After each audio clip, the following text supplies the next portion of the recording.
welcome back to the Girly Girl Bookworm.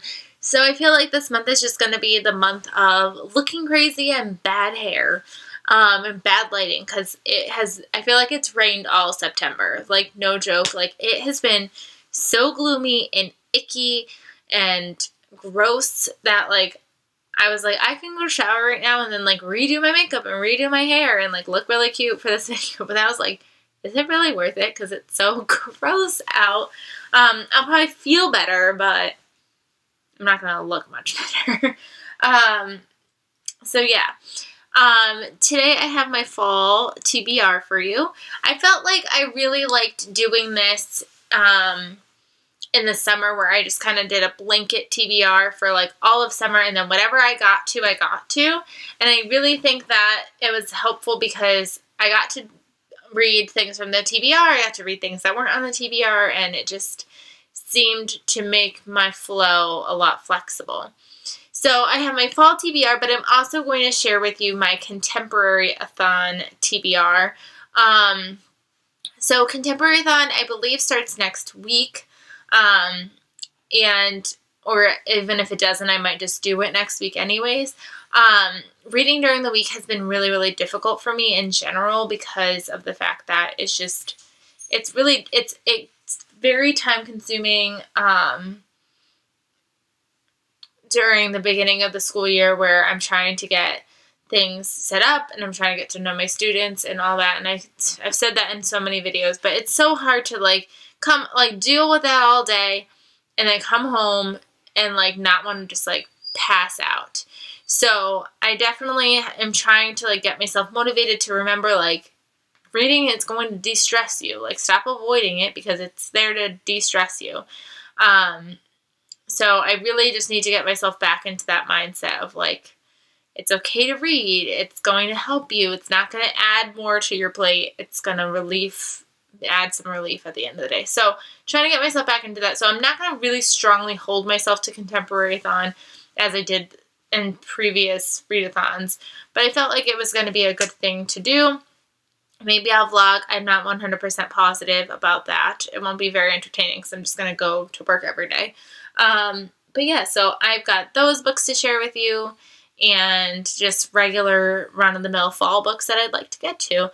And of course I forgot one, and it's really stuck in there, so I'm not going to grab it, but it's The Girl from Blind River. It's hold on. It's boop. Not the Riley Sager book, but the one right there we go, right there. It was a book of the month book. I just hauled it maybe last month or 2 months ago. It's a thriller, so I like to have lots of thrillers in the fall. You're going to notice I picked a lot of thrillers and a lot of fall-themed books for fall. So lots of thrillers, like I said. So I just pretty much took any thriller off my shelf to show you. Since We Fell by Dennis Lehane. Not Lehane. Lehane? I don't know. They wrote Shutter Island and Mystic River and lots of other scary books that I've never read or seen the movies, but I have this one, so maybe I will give this one a try. I don't know how scary it is or how intimidating it is, so that should be really interesting. We've got The Luckiest Girl Alive by Jessica Knoll. This has been on my TBR forever, and I just never picked it up, and then I finally bought it, and then I just never picked it up.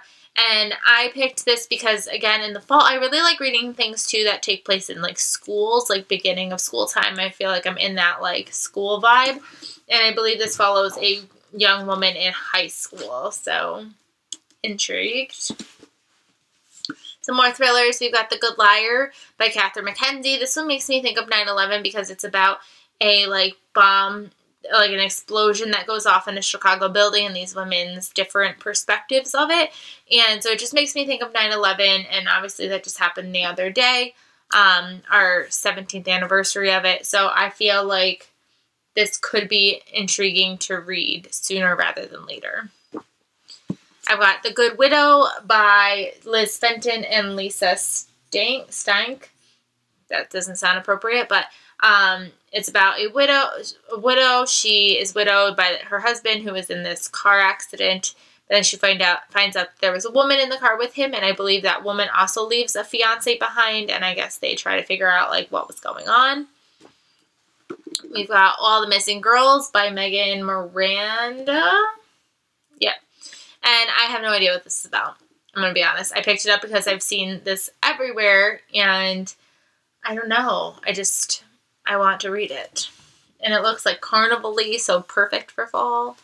Because fall carnivals.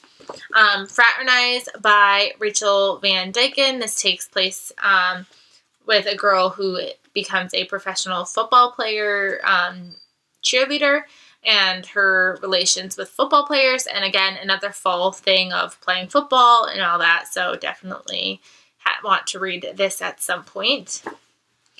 Also, obviously, with Halloween coming, we have to read Hocus Pocus and the all-new sequel because I love Hocus Pocus and I cannot wait. It's been kind of torturous seeing this on my shelf and not reading it, but I definitely want to wait until it's closer to Halloween to read this. We've got The Undead Girl Gang by Lily Anderson, and obviously this talks about bringing people back from the life, back to life from the dead, so that sounds like a Halloween-y, spooky October read for me. Another one that takes place in a school, and that is Lies You Never Told Me by Jennifer Donaldson. Thriller in a school, so again, that vibe of back to school and creepy and fall. That's like my description to everything. Rooms by Lauren Oliver. I've been wanting to read this, but I've been saving it for Halloween time because I believe this takes place with like a haunted house and ghosts and stuff, so really excited for that one.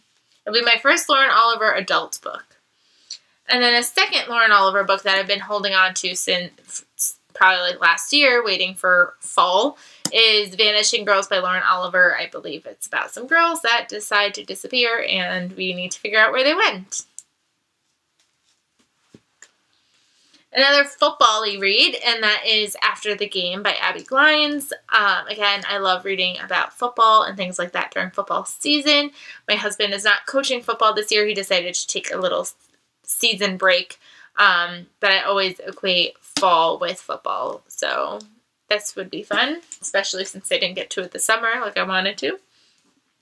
This book has nothing to do with fall, but I read the first book last fall, so I felt like it had that fall vibe, even though I read the sequel during winter. So it really doesn't make sense why I want to read it this fall, but I do, and it just came out, and that is The Towering Sky by Catherine McGee. And this is the third, and I believe the final book in the 1000th Floor trilogy, so I am so excited to finish this off.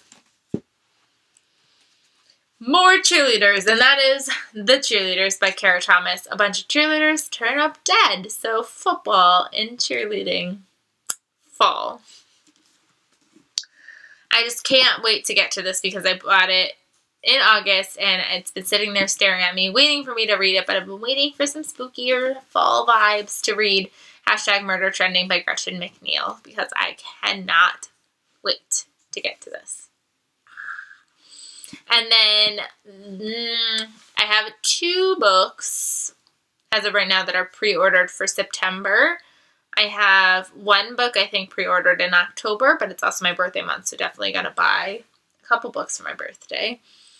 And I have 1 book for November already pre-ordered.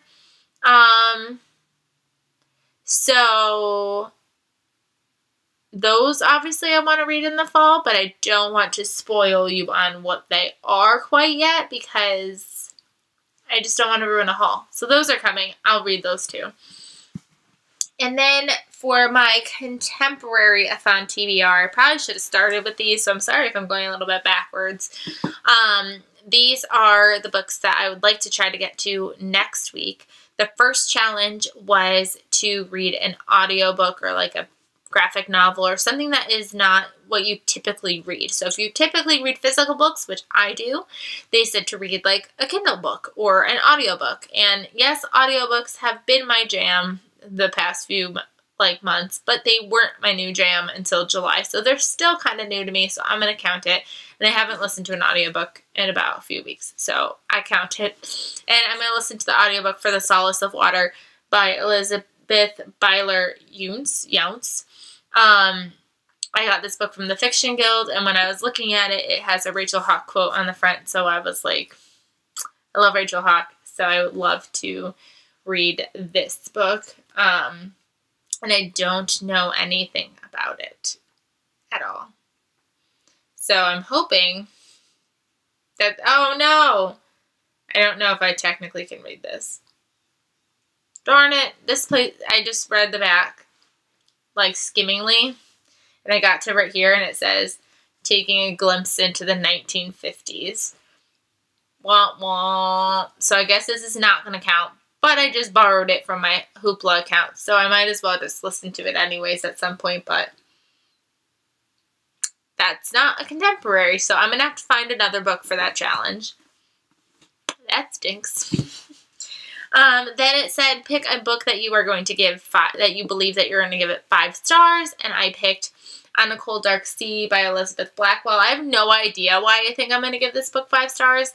I am just really intrigued by it, and it talks about 3 women that climb into lifeboat number 21, and they watched in horror as the Titanic sank into the icy depths, and they were strangers then, but I guess they become friends, allies, conspirers, I don't know. But I just have a feeling that I'm going to love this. I hope I love it, because I have really high hopes for it, so. Does this actually not count either? Is this considered historical fiction? I don't care, I'm reading it anyways. I don't care. I'm making up my own rules. And then When We Were Worthy by Mary Beth Mayhew Whalen. You have to pick a book with your initials in the title, and my initials are N. A, which is in Mary Beth or Mayhew or Whalen. There's lots of A's on this cover. And K, I know it doesn't look like there's a K, but it could be anywhere. And it says her name's Karen White right there. I don't know if you can see it, but there's a K right there. And there's a K in the word New York. So my initials are in here, N-A-K. And this is about cheerleaders. And a guy is driving this car, and there's 3 cheerleaders in the back, and they get in a car accident, and I believe the girls are dead, and we have to figure out what happens. So, football fall. You have to read a diverse book, and I picked Clarissa's Rainbirds. I can never say her last name. This takes place in a type of place that the city is a fictional town that's near Tokyo. So diverse because it takes place in a different country. It's about a man and his sister passes away, and I believe he goes there to kind of try to figure out what happens to his sister. And it has orange on the cover because one of the challenges is to have orange on the cover. Then I couldn't decide about orange on the cover, so that one would count, and so would all 3 of these. They also said to pick something that is kind of taboo or dark, and I really don't. I have a really bad time with deciding what taboo really means. Last year I read from the Girl in 6E series, which has been discussed as like an erotic taboo thriller, so like that's what I used. But this time I'm going to put in here Allie Hughes Has Sex Sometimes by Jules Mullen. This is about a woman who is a professor, I believe, and she ends up having a relationship with a student, and they have like this really amazing weekend together. So like that's taboo as it is. But then like time has passed, and now it's like 10 years later, and he is now dating her daughter. So I figured that was really taboo and weird, so picked that. 2 options for orange because I really don't know what I want. And I picked Down London Road by Samantha Young. This is the sequel to On Dublin Street, which I read forever ago. And I've been wanting to continue the series forever, and I never did, so I would love to get to this one. It's a steamy, romancy book. I believe the last one took place in Europe, so I would think this one would too. And then the other choice is Nice Try, Jen Sinner by Leanne Oak. I think I bought this book when I was birthday shopping with Patrick. I think he bought me this. And I never got to it. It's about a girl who ends up being put on this like reality show after getting expelled from school. I haven't heard the best of things about it, but I'm really excited to get to this book at some point. So yeah, lots and lots and lots of books. This is a really long video that I never anticipated being long. I probably should have put them into 2 videos, so I'm sorry in advance, but I hope you enjoyed. If you know anything about any of these books, or you're participating in Contemporary-thon, or you want me to vlog, or anything, any comments, please let me know down below, and I will see you guys in my next video. Bye, everybody. Are you playing? Play, Bella, play.